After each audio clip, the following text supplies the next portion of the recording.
অল্প কিছুদিনের মধ্যেই দেশে ফিরবেন বিএনপির ভারপ্রাপ্ত চেয়ারম্যান তারেক রহমান। বিএনপির স্থায়ী কমিটির সদস্য সালাহউদ্দিন আহমেদ রবিবার এই তথ্য জানান। এদিকে তারেক রহমানের বিরুদ্ধে চাঁদাবাজির অভিযোগ দায়ের করায় 4টি মামলার লিভ টু আপিল খারিজ করে দিয়েছে আপিল বিভাগ।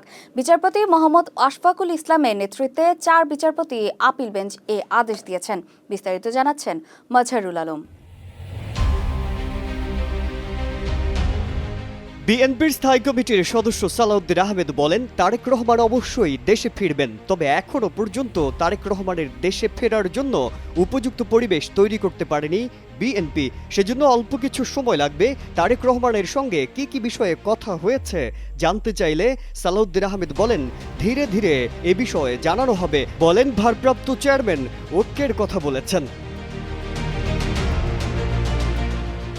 এ সময় তিনি আরও বলেন, বাংলাদেশে বর্তমানে ফ্যাসিবাদ বিরোধী যে ঐক্য গড়ে উঠেছে তা বাস্তবায়নে গণতান্ত্রিক প্রক্রিয়ায় আমাদের যাওয়া উচিত। জাতীয় ঐক্যের ভিত্তিতে যত দ্রুত সম্ভব নির্বাচনের দিকে যাওয়া উচিত। ভাষা সময় না, সবার সঙ্গে আলোচনা করে একটা সঠিক রোডম্যাপ দিতে হবে। নতুন রাজনৈতিক দল শক্তির উদয় হলে বিএনপি স্বাগত জানাবে, তবে তা কিংস পার্টির মতো যেন না হয়। নতুন রাজনৈতিক শক্তির যদি উদয় হয় আমরা স্বাগত জানাবো।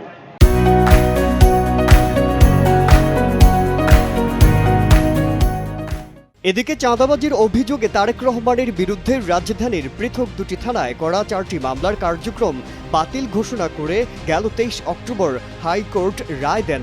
2007 সালে গুলশান থানায় 3টি এবং ধানমন্ডি থানার 1টি মামলাসহ ওই 4 মামলার কার্যক্রম বাতিল চেয়ে তারেক রহমানের করা পৃথক আবেদনের ওপর চূড়ান্ত শুনানি শেষে ওই রায় দেওয়া হয়। এই রায়ের বিরুদ্ধে রাষ্ট্রপক্ষ গেল ডিসেম্বরে পৃথক লিভ টু আপিল করে।